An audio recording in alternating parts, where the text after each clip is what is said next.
everybody, it's Janae Canis. Welcome back to Lectin Free Solutions.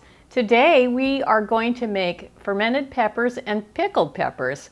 You know, a lot of you have asked me about the fermented jalapeno peppers that I use in some of my recipes and what I do to make those compliant. So I'm going to share that recipe with you today. It's super easy. It's basically like making the sauerkraut. I'm going to use the same top that I use for the sauerkraut. I like the Kraut Source, but any system that you have that you like that works great for sauerkraut will work perfect for these fermented peppers. So just use the one that you have or the one you like the best. First, we're going to start by taking a quart jar and fill it with purified water. And to that, we're going to add 1 tablespoon of non-iodized salt. This is the one time that you really don't want iodine because it disrupts the fermenting process. So we'll let that sit. We're looking for a 2% salt, brine solution.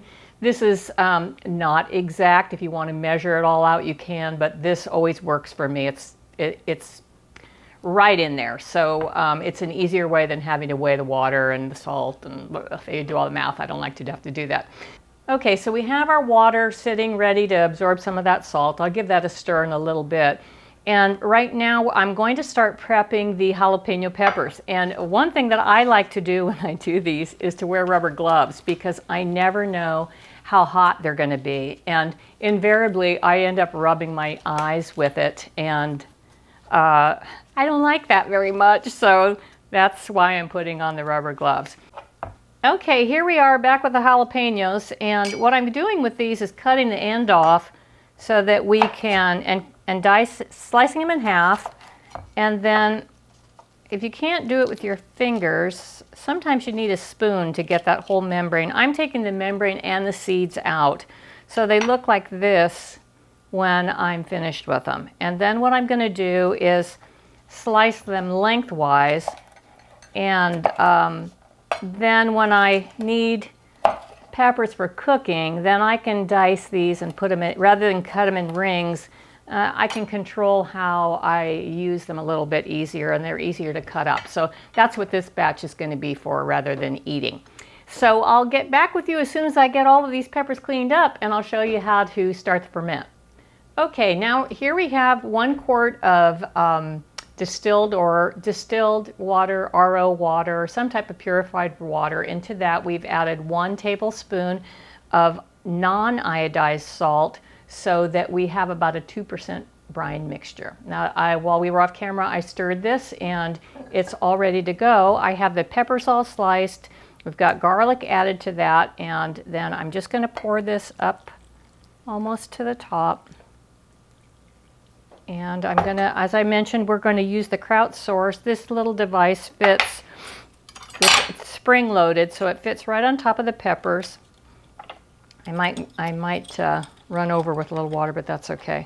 Just fit that in there and turn the key, and that will hold the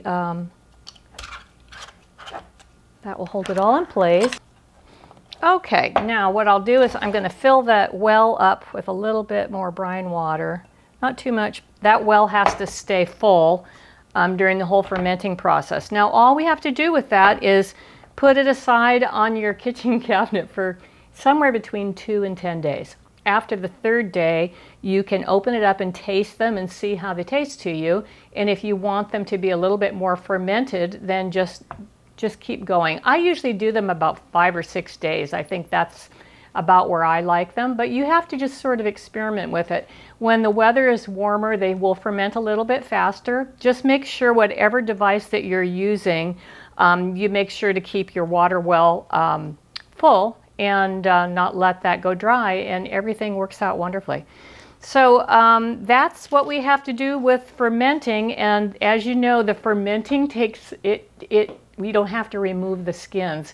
I did remove the seeds because I think it's easier, but the fermenting actually takes care of the lectins in the seeds and the skins. So you don't have to use hot peppers to do this. You can use any type of pepper, and it works really well. So I hope you give this one a try. I'm going to clean this mess up, and now we're going to get ready to do some pickled Anaheim peppers. This is a really delicious recipe I know you'll love. Okay, I'm back to show you how to make the pickled peppers. These are some of my favorites. They're really super easy. They're no fail because they're in vinegar.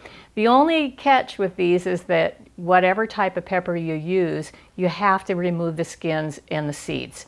So let me show you what I've done here. These are the Anaheim peppers that I've roasted on I have a gas stove, so I just roast them right on top of the stove top. If you don't have that, you can put them in your broiler. You even can put them on your gas barbecue.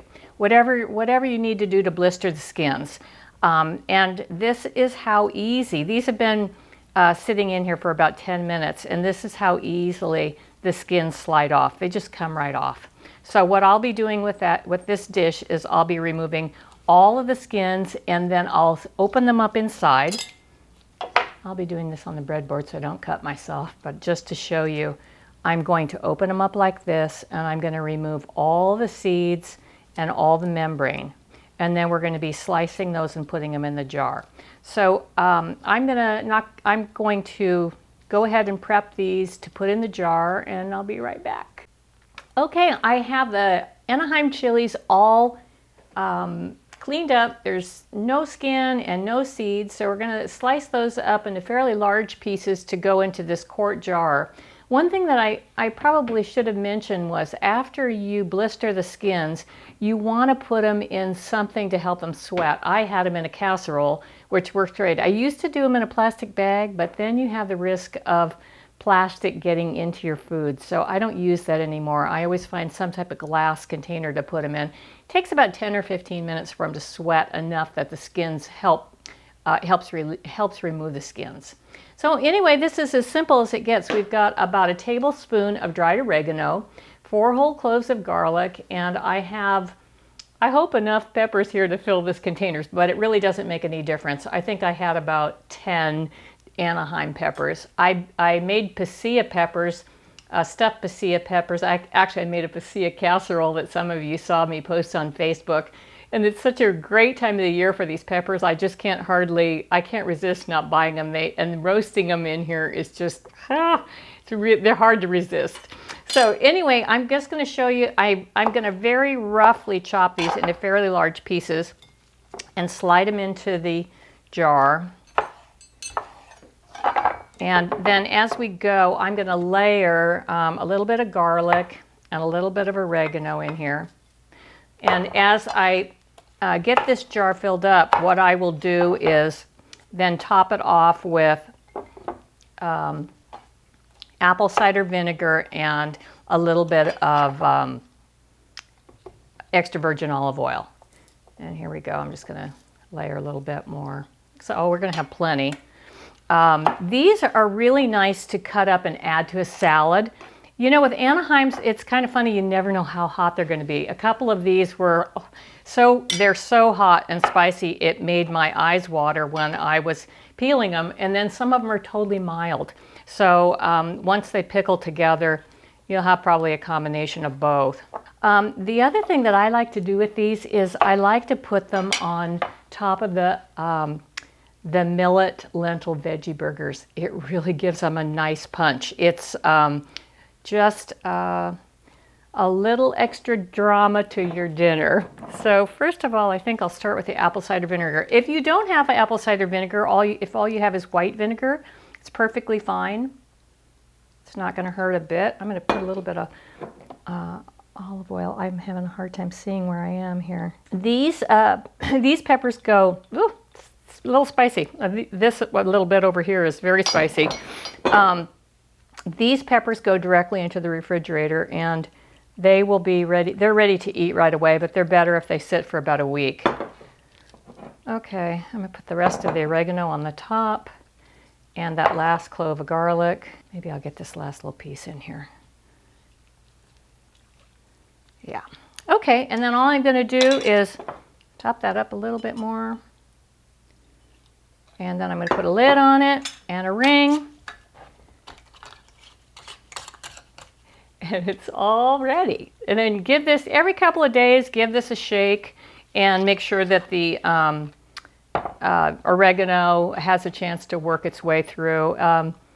It'll be, try and wait for about a week before you eat them, but I know you're going to love them. They're delicious. They're great on just about anything. A little bit of pasta, a little bit of millet as a side on a salad or a top on a salad. I think you really enjoy them.